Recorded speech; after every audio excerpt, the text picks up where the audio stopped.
Aiyedatiwa in dilemma as a lobby for appointments heightens.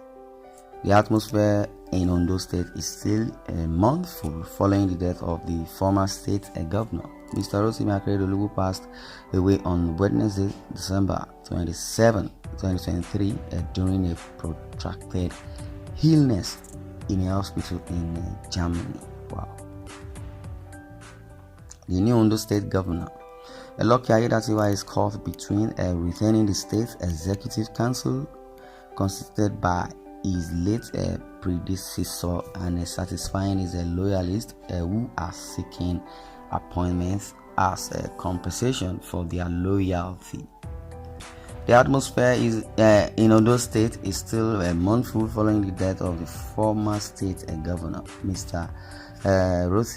Akeredolu, who passed away on Wednesday, December 27, 2023, during a protracted illness in a hospital in Germany.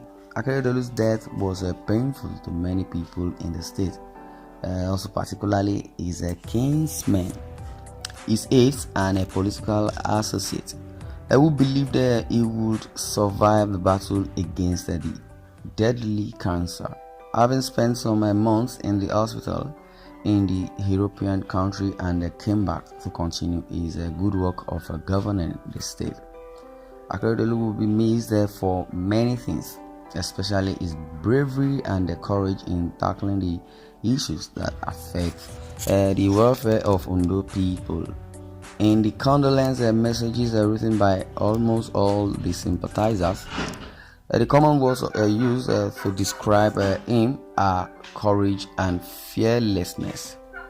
President Bola Ahmed Tinubu, in his remark and in his condolence messages, attested to the fact that Akeredolu was a fearless man. He said, "Today I mourn a fighter and a fearless defender of truth and the masses, brother, confidant, political soulmate, and the executive governor of Ondo State."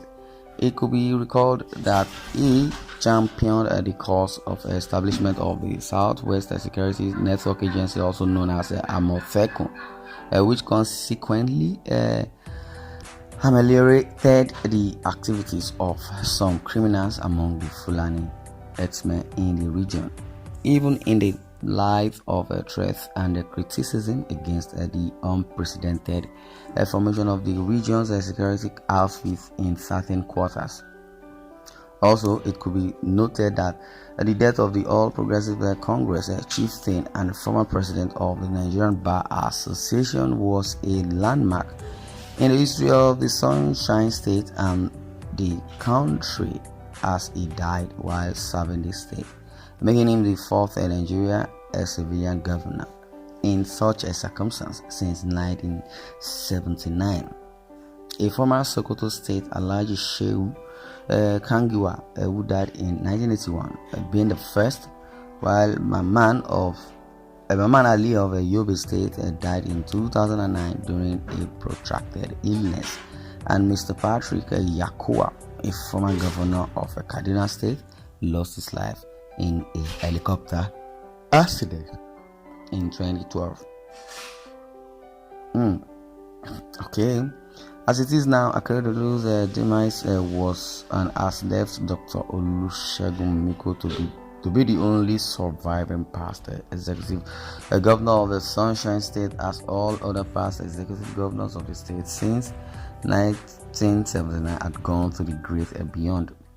Chief Adekunle Ajasin and Elder Bamidele Olumilua, both of the old Ondo State, passed on in 1997 and 2020 respectively.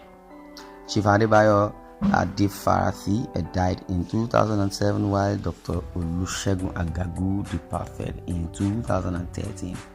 Although Ondo State has also lost an illustrious son, the office of the governor could not be vacant. This necessitated the swearing in of the former deputy and acting governor, Mr. Lucky Aiyedatiwa, as the seventh executive governor of the state.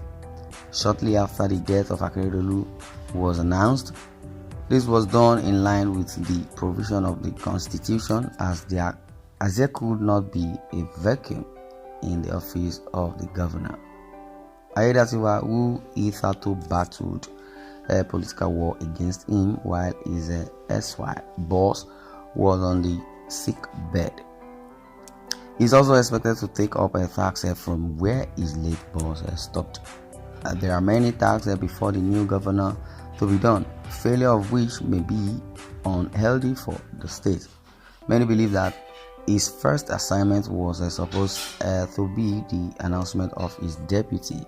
By the time of filing this report, Governor Aiyedatiwa was said to be busy making consultations on several political matters. Governor Aiyedatiwa was said to be busy making consultations on several political matters.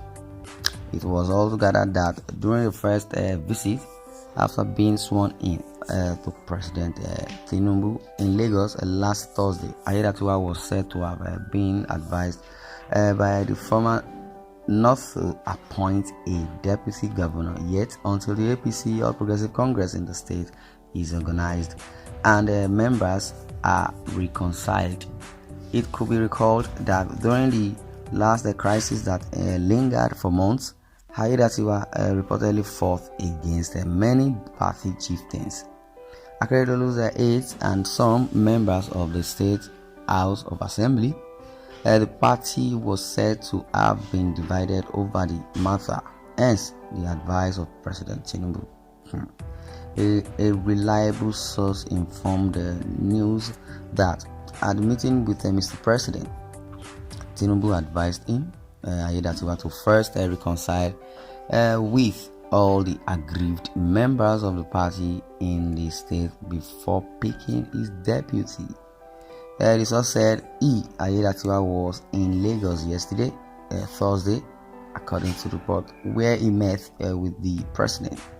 As he raised the issue of the deputy governor, the president asked him to go back to ONDO and reorganize the party first and make sure he also reconciled with the aggrieved members before talking about the deputy governor.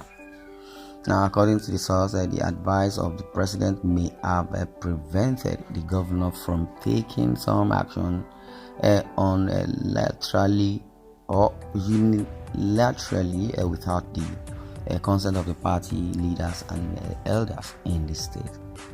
As it is now, he may not be able to dissolve the cabinet against the expectations of some people or sack any member of the cabinet for now, but he is still consulting, the source stated. On the other hand, the source disclosed that pressure was mounting on the governor by some of his loyalists and their associates who are allegedly lobbying to be appointed. Yes, lobbying to be appointed, that's what it is. Oh my.